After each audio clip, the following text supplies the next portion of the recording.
just say NC? Sure. That Okay, but thank works you. as well. Okay. And, Your Honors, I would like to reserve. Pull that mic up a little bit, please. So sorry. That might I need to help. talk louder. I don't know what's going on. I would like to reserve 3 minutes for rebuttal, if I may, please. 3 minutes for rebuttal. Yes, thank you.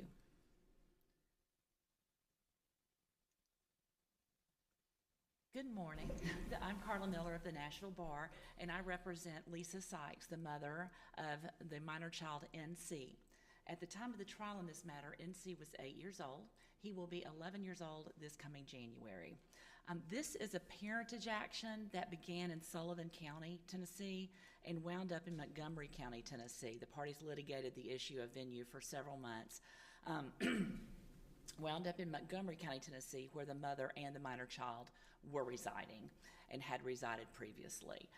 The crux of the mother's argument is that the juvenile court for Montgomery County erred when it entered an order that was solely based on the proof that was submitted at the order of protection hearing rather than having a custody hearing.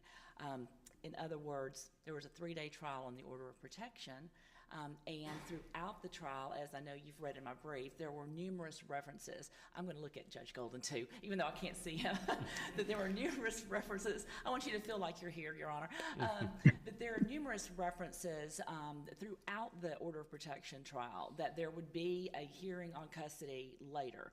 And there were different pieces of testimony from both parties and witnesses that were excluded because this was not a custody trial. Necessarily, because the order of protection was requested to not only protect the mother and her 2 other children, not of this union, but it was also to protect NC, the minor child of these parties. So there was necessarily some I guess bleeding over is not a really good word to use, but anyway, there was necessarily some overlap, that's the word I was looking for, in testimony that would also be relevant to the issue of custody. But it was explicitly stated so many times throughout. I actually quit citing all of the times because I felt like I've made my point. There were so many times it was clearly explicitly stated that Ms. Sykes and Mr. Cox would have an opportunity to put on a custody trial. Both parties' counsel stated during that order of protection hearing that they had further questions to ask that touched on the issue of custody, etc. But I don't want to spend too much time on that particular angle because I do feel like I've addressed that appropriately in the brief. It's a very important angle, don't get me wrong, because again, the crux of the brief is that the mother's due process rights were violated when she was denied that custody hearing. And she had, as Mr. Pittman pointed out, she had numerous attorneys representing her. And they all worked very hard, particularly Mr. Stanford and Ms. John. I'm not suggesting the other ones didn't, but when the rubber meets the road and there was bad stuff happening on this side of the case, she's in the courtroom today, that's why I'm pointing over there, then Ms. Johns, Mr. Stanford, and then also Mr. Reed Poland, who was a later attorney on the case, filed motions to reopen the proof. Ms. Johns filed, I couldn't tell you how many pages, at least probably a couple of hundred pages, an offer of proof. Because the first thing I would ask if I were sitting up there, and I don't plan to ever, you guys do a wonderful job, but would be, well, did she make an offer of proof? Well, no, because she didn't know she wasn't going to have a custody hearing. So therefore, the offer of proof that her attorney filed at the time was designed to at least give this court something to look at to show what would have been presented. Some of it is probably duplicative because it depends on the circumstances. If Judge Shelton had already retired by the time the case needed to be heard, there was probably the option to either rehear all the proof over in the correct court. Remember, the order of protection was heard in the General Sessions Court for Montgomery County, Tennessee. And it's stated clearly on the revised final order that was entered in June of 2022 that the testimony the court relied on in developing or accepting the findings of fact and conclusion of law, the testimony was heard in the General Sessions Court for Montgomery County, and even the exact case number was cited for it. There was never testimony for a final custody hearing in the juvenile court for Montgomery County. Ms. Miller, let me ask you a question about, can you hear me? Yes, Your Honor. Let me ask you a question about this revised final order. Frankly, I have a question as to how much input Judge Shelton actually had in this order. Yes, we've made that argument too, Your Honor. From my review of the transcript, it appears that almost complete control over the drafting of the final order, with very little instruction, was given to the opposing counsel. Can you speak to that? Yes, Your Honor, and I've made that argument as well. One of our arguments is, okay, if the court doesn't agree with us that the OP hearing shouldn't have been the basis, then let's go look at what happened afterward. And the court, on the day of the motion to recuse the judge, and again, Ms. Sykes didn't pursue appellate review of that under Rule 10b. However, we do also complain about that the court basically took action during that hearing, which was adverse to Judge Golden's question, developing the findings of fact and conclusions of law here, what input did the court have in those? How were those announced? Thank you for getting me back on track. Okay, the way they were announced, and I copied and pasted from the transcript in the record, the court said, words to the effect of, well, I was going to sign Mr. Mathis's order. He's the guardian ad litem. That was him earlier. He's probably still in here. I was going to sign the guardian ad litem's order. However, now I'm going to have Mr. Pittman draft it. And again, I'm not quotes, but this is very close. I'm going to have Mr. Pittman drafted, and I want you to include a finding of codependency as to the mother. And there was a huge argument about that with counsel and everything. But anyway, and I want you to enter an order or draft an order that closely mimics the statute. And he also said that, that closely mimics the statute, and I think that's what you're asking for. One can read between the lines and see that the father had been requesting equal parenting time with the child. And so the court, the resulting order of the court was from the findings of fact and conclusions of law that proposed that had already been filed, I don't mean to point, I'm sorry, no disrespect, but that had already been filed with the court before the motion to recuse. So the judge then said, I was going to sign this order, but Mr. Pittman, if you would please go back and add a finding of codependency as to the mother and do a parenting plan that closely mimics the statute, we'll call it a day. So that's pretty much what happened. And so, and again, no disrespect to opposing counsel. He did what the judge told him. And it's just that we take a huge issue with what the judge told him, because if you look carefully, not even that carefully, the parenting plan that Mr. Mathis, the guardian ad litem, had filed with his proposed findings of fact, I think, he filed a proposed order as well as proposed parenting plan. It designated the mother as primary residential parent. The court didn't ever, one single time, say who should be, this is back to Judge Golden's question, the court didn't one single time say to anyone who should be the primary residential parent. He just left that up to opposing counsel to determine. And that was devastating to my client. He's been the primary caregiver of this child the majority of this child's life. There's really no legitimate dispute about that, but I won't go into that this minute. So, is there a ruling by the trial court anywhere in this record? No, Your Honor. Only the rulings that happened during the hearing on the motion to recuse, and only the ruling that granted my client an order of protection at the order of protection hearing on September 29th, and then sua sponte in this juvenile court dismissed it on December 1st, 2 months later. Those are the only rulings that pertain to any of these issues we're talking about. In other words, there was no ruling from which this order, this findings of fact, and this revised order was drafted. That is what I see. I'm sure Mr. Pittman will have a different viewpoint of that, but the transcript speaks for itself. I mean, we're at the motion for recusal. The court makes it clear, I was going to sign Mr. Mathis's order, which, by the way, didn't grant the father equal parenting time. Counsel, was there an oral ruling on the motion to recuse prior to the judge taking further action? No, Your Honor. I want to double check myself on that. Maybe I can address that on rebuttal just in case, but I feel like it was pretty clear he wasn't going to, it was very clear he wasn't going to recuse himself, and there was a very contentious hearing, I'll have to say, between Ms. Sykes' counsel.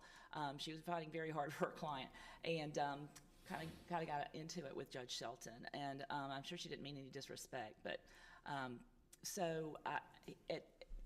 my recollection is no, that there was, he did not rule on the motion to recuse before he did, and I may be corrected, and I will double check that for my rebuttal statement. Have I addressed that issue sufficiently? Thank you. So that is our big issue, was that if the court doesn't agree with us regarding the due process issue, then the order that was ultimately entered was really, truly not the independent judgment of the court, because there's a lot of boxes to check on those parenting plans. There's a lot of boxes. There's a lot of fill in the blanks. There's the findings of fact and conclusions of law all were heavily skewed in the father's favor. I get it, you know, opposing counsel is representing the father, and he didn't have anything to go on because there were no findings of fact or conclusions of law that were made by the judge, and we certainly don't posit the position that the court can't rely to a certain extent on findings of fact and conclusions of law. I think it's kind of an efficient way to do things sometimes. I've had courts ask me to send them the Word document, and both counsel to send the Word document, and then they will tweak it, for lack of a better word, and make it their independent judgment. And they may, and so that, I think, is efficient because the trial lawyers are so familiar with what's gone before and what happened at the trial, and have all the transcripts. Did any of that occur here? Did any of that occur here? Did any of that occur here? What you just said? Okay. Of both sides, and sending in findings and the court tweaking it? Any of that occur? No, sir. The only tweakage, forgive this slang, that occurred in this order was verbally the day of the motion to recuse, when the judge told Mr. Pittman to draft the order and a parenting plan that closely mimics the statute and that includes a finding of codependency. That was the only guidance from the court. He didn't ask for, he did ask for proposed findings of fact and conclusions of law from all counsel and the guardian ad litem a couple of months earlier. And so they dutifully filed those. But then when, at the day of the motion to recuse, oh, I'm so sorry. You can finish your answer. Thank you. Then on the day of the motion to recuse, all that happened was the court ordered that Mr. Pittman would draft the order, and he used his proposed findings of fact and conclusions of law, I believe verbatim, with the exception of closely mimicking the statute, which apparently that court believed that maximizing parenting time is equal parenting time, and the codependency finding. So thank you. Yeah. Thank you, Ms. Miller. We'll hear from the appellee.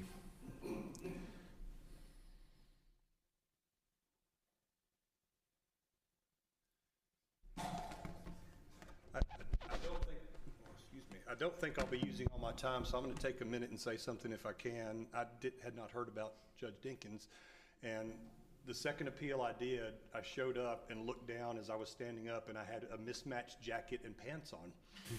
and I mentioned it, and Judge Dinkins looked over and said, well, if you're trying to get our attention, you got it. And everybody laughed, and it made me feel so much better, so I'm sad to hear that. But that's the first thing I thought of. Well, there's a lot of great memories about Judge Dinkins. Thanks for sharing that one. There was no kinder gentleman that you could find, so thanks for sharing that. May it please the court, Chris Pittman of the Montgomery County Bar, represent Paul Cox, the appellee. I'm sure the court will have questions, but I want to try to go in line with what opposing counsel argued. And the first thing I want to talk about is whether there was a hearing on the underlying custody case or not, and we have an earnest disagreement on that. I believe there was. What happened, and it's quite common in Montgomery County at least, I can't speak to other counties, is we've gotten in this pattern where different cases, domestic cases, always tend to have this order of protection floating out there.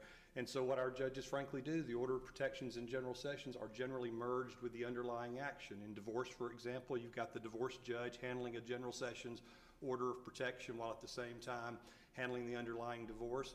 Typically, there's an order entered in the circuit or chancery court, and then a corresponding order, that form, state of Tennessee order that's generally used in orders of protection, that judge will sign those too. And so it's just common of what's done, and I will certainly say 6 of the 8 attorneys that Ms. Sykes had were Montgomery County lawyers who deal with that process all the time. This was not a divorce, but it was a similar situation. We started this case as a custody case. We were in front of the judge on numerous occasions, setting temporary parenting schedules, dealing with various motions filed by the mother before an order of protection was filed. So the first thing I would say is there were certainly things done that related to custody before there was ever an order of protection. Once the order of protection came, counsel is correct. She has pulled out portions where the judge said, I'm limited this to the order of protection. But the judge also said, several occasions, there's going to be substantial overlap. And the further we dug in, the more overlap there was. You know, we heard from multiple counselors for the child. We heard from my client's counselor. We heard from old friends of my client from East Tennessee about what they had seen growing up. We heard from old friends or an old friend of the mother from East Tennessee. We heard from my client's adult son who's a lawyer here in town. We heard multiple things that went far, far, far beyond an order of protection. And at some point, these things just became, we were hearing everything. And we did hear everything, and there was a dispute, and I haven't really gone back to see who was right, but there was a dispute between the counsel about whether it was 11 or 14 hours of testimony. It was a lot of testimony. You probably haven't noticed this because it would be an odd thing to notice, but each of these transcripts are at either 1 o'clock or 1:30 p.m. because the way juvenile court custody cases work in Montgomery County, they start at 1:30 and court ends at 4:30, and that's typically your trial, a 3-hour block. At which time usually there's 4 or 5 other things set. So we were there for the equivalent of 3 to 4 trial dates getting this thing done. It was a substantial case for what we were dealing with in a parenting plan and then an order of protection. The last thing on that issue I'll say is this. If you look at the record, the next to the last hearing in which the order of protection was dismissed as to all 3 children, the court left it in place as to the mother. Left it in place as an extension of the ex parte.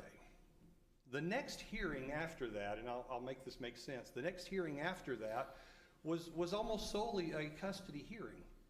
We know that because later the record shows a motion to alter or amend filed by the mother essentially saying, hey, we thought when you now extended that order of protection on mom, we thought that was the final order of protection. So if mom thought the next to the last hearing was an issuance of a final order of protection, goodness gracious, what did she think that last hearing was? Because again, according to her motion to alter or amend, the order of protection would have been over. So that was a custody hearing. But it sounds like here everybody was in agreement that they were starting out with the order of protection. And what I hear you arguing is, well, at some point during the proceedings, it really went over into custody without any sort of clear delineation of when that happened. I mean, isn't that problematic? Well, the judge said from the start, we're going to have overlap here. And he even said, I remember this clearly, Judge Shelton said, and we're not doing this twice. Anything that's overlap, we're not doing it twice. So I think it's disingenuous to say that, gosh, I didn't think, everybody was there with custody witnesses. The witnesses called throughout all the days of these hearings went far beyond order of protection. Everyone knew we were dealing with custody. To say that, gosh, I didn't know I was dealing with custody is just not, if you look at the record, the extensive record, that's just not the case, respectfully. Counsel, was there any exclusion of testimony or witnesses that was exclusively related to custody and not attached to the order of protection? And you've mentioned overlap a number of times, but overlap is an exhaustion, right? So you could have additional evidence related to custody that was not related to the order of protection. So do we have witnesses where the questioning doesn't extend into custody, non-order of protection related matters? The witness that I can think of is Dr. Janie Berryman, who is excluded.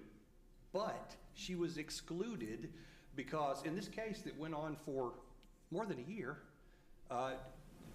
expert discovery was asked by me. she was not disclosed as an expert. They showed up to present her, and she had not been disclosed as an expert witness. Child had been going to see her. They had this extensive report.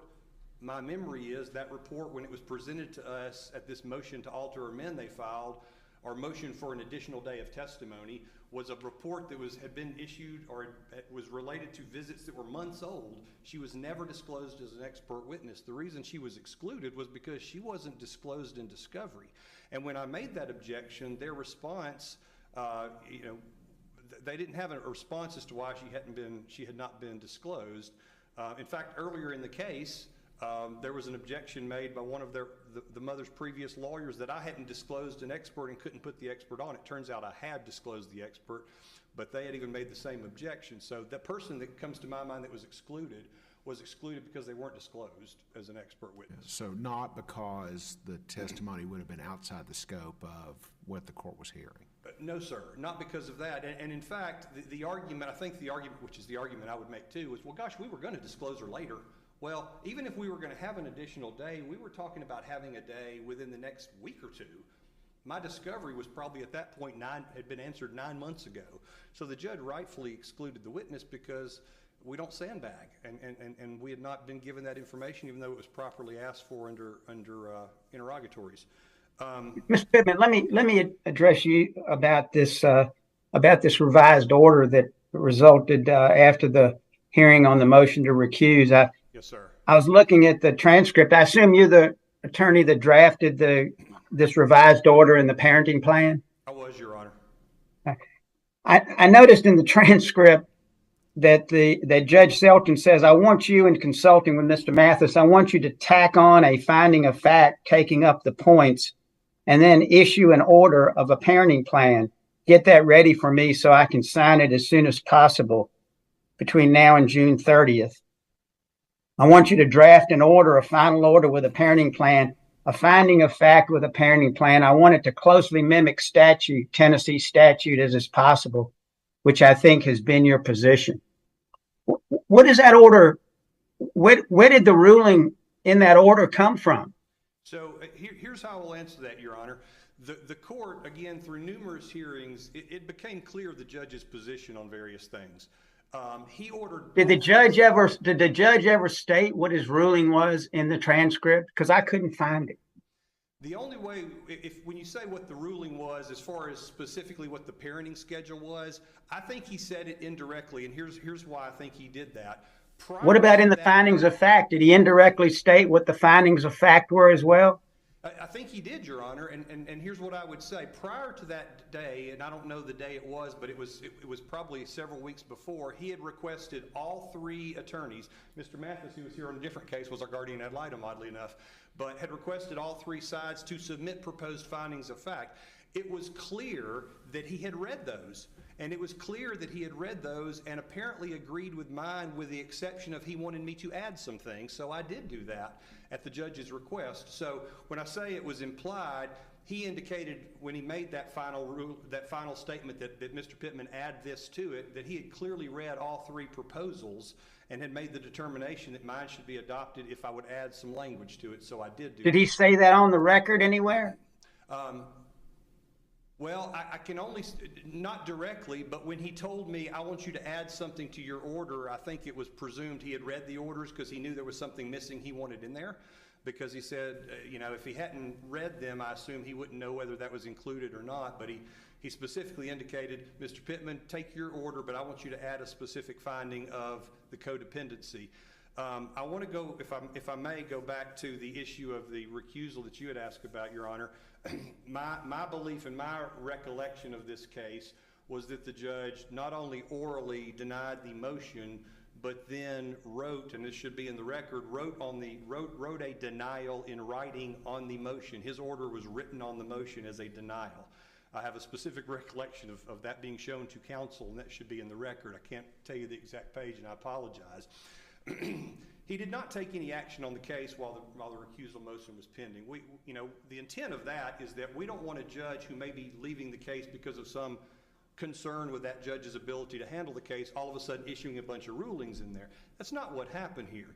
He was presented with some fairly direct allegations against him by counsel, not counsel who's here, previous counsel, one of the previous counsel, and I think within his right responded from the bench to go, that's not true. I did hear proof of certain things.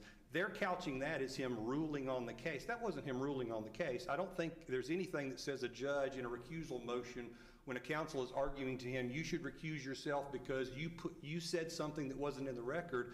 That judge is allowed to say, no, it was in the record. I recall this witness saying it. That's all he did. He then orally denied the recusal. He then wrote denied on it in writing, and then requested, of the 3 proposals that had been made, suggested that I take mine, add some specific additional findings the judge wanted, and resubmit it to the court. So the argument that somehow he ruled in the middle of the recusal, I don't think that the evidence supports that. Counsel, you say that the judge's thoughts were clear, or had sort of clearly developed, and that contributed to your proposed findings of fact and conclusions of law. Would it be fair to say that there's a gap, though, between the proposed findings of fact and conclusions of law that you offered and those from, for example, the guardian ad litem, in terms of how this case should be resolved? The trial judge seemed to suggest that they were leaning in the direction of the guardian's approach. Do we have any explanation for the basis of change in terms of why the judge decided instead to adopt your proposed approach to this case? My belief, I can tell you what, having just stood there, he didn't What about specifically an explanation, though? I mean, Yeah. did the judge offer any explanation in terms of, and if we're thinking about this as clear before, and there's a gap between what you're proposing and what the guardian was proposing, do we have anything to explain why the judge changed his mind? I mean, we've got the judge highlighting, hey, I was leaning this way, but now I'm going your way instead. 3 things. Number one, I believe factual findings, there were quite a bit of overlap in the factual findings on the different factors between the guardian ad litem's ruling or the guardian ad litem's proposed findings of fact and mine. There were differences in the parenting plan, but I think there were some substantial overlap in the guardian ad litem's proposed findings and my proposed findings, Mr. Cox's proposed findings. The second thing is, at that recusal hearing, all of a sudden the focus became whether or not there was a codependent relationship that had caused harm to this child between the mother. And the mother, my recollection is there was things either said or facial expressions by the mother that caused the judge to be concerned at that recusal hearing that mother just didn't get the fact that there was a counselor saying, look, there is an unhealthy relationship here. And I think that played a part in why the judge changed it. I don't recollect, Well, you drafted the parenting plan, didn't you, Mr. Pittman? You drafted the parenting plan. The parenting plan that was attached to this revised order, that's a parenting plan that you drafted. Is that correct? Yes, Your Honor. And there was a difference. Where in the record does the judge say that he's making changes in that? Where does the judge give his order of modification? Where did he get his order of modification? No, where does he state what he wants in that parenting plan? He doesn't specifically, and he doesn't specifically state what Ms. Sykes' proposed parenting plan should say. He looked at what everyone said, and it was Dad having little time. Dad have I think it was 145 or 150 days from Mr. Mathis, and equal time for me. He clearly looked at those and then said, Mr. Pittman, I want you to add some language about codependency because that needs to be added in this order, and that's what we did. In other words, you just drafted, you put in there what you wanted it to be, and you're saying that opposing counsel put in there what they wanted it to be without the court ever making a ruling on it. The only ruling was going to be based on which one he signed? Well, I can only tell you what the judge told us, which was to each prepare a proposed parenting plan. I believe my plan accurately reflected how the evidence had been presented. And I'm sure Ms. Sykes' counsel believed that also, and Mr. Mathis believed that. And then this is the only thing that I can gather from this transcript is when Judge Shelton makes this statement. My position is I'm going to issue an order. That's the only thing I can get from this transcript about what he's planning to do or what his order is. I'm going to issue an order. He gives no statement as to what that order is going to contain. Right. And then he leaves it up to you to decide that. Well, once we did all submit our proposals, and I'm sorry, my time's up, if I can answer. Yeah, please. Okay. That once he did tell us to draft the proposals, he appeared to have read them because he said, I want this one changed and it will be the order that will be entered. I think if he hadn't done that, it would be a lot more problematic if he, but he. How do we know that? Are we supposed to glean that from reading the record? We have to decide these cases based on the record. Well, I think when a judge says, Mr. Pittman, your order needs to be changed to add this specific finding, I think it is a fair reading that he must have read it because he suggested I make changes to it. That's what I would say to that. Yeah, so let me ask you where the comment that came in saying, I want the analysis to follow closely the factors, that was before the proposed findings of fact conclusions law were submitted? No. The timeline was all three sides had submitted their proposed findings of fact. Before the judge had signed any of them, this motion for recusal had been filed. Yeah. Once that motion for recusal was heard, and frankly, during the motion for recusal, there was testimony about you shouldn't have said that there was any codependency, which you've said from the bench, to which the judge said, well, the counselor said it, to which apparently something Ms. Sykes did caused the judge to believe she wasn't listening. And then he said, I want your findings of fact, Mr. Pittman, to be amended. So they had been previously submitted. I see. Okay. That was the time. I can't tell you how long, but I think it had been a couple of weeks they had been submitted when we did that. All right. I'm sorry I went over, and if there's any other questions that you have. All right. Ms. Miller, we'll hear from you on rebuttal. Thank you. Your Honor, the judge did not say, I want your findings of fact amended. There was zero statement. I want your findings of fact amended. In fact, the way the judge said what he said was, I was going to have Mr. Mathis draft the order, or I was going to sign Mr. Mathis's order, but now I'll have Mr. Pittman do it. Like I don't think he had looked at them. But what I think doesn't matter, and no disrespect, but what Mr. Pittman thinks doesn't matter, is what's in the record, and it's not in the record at all that the judge said, hey, I've read your proposed findings of fact and conclusions of law, and I think they most accurately reflect my thoughts in this matter, and I just want you to add this and this to it. He didn't say that.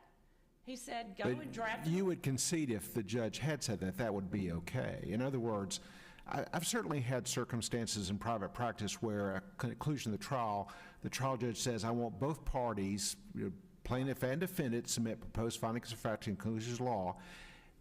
And at the time, I'm embarrassed to say, I think we submitted them on disc, right. Which people watching on YouTube can Google that, I suppose. And then afterwards, the judge would come back and it would be tweaked however they wanted, but they would adopt one or the other.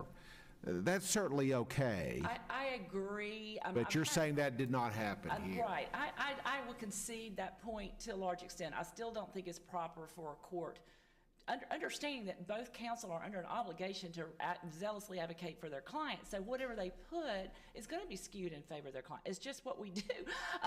But hopefully it's also representative of the record.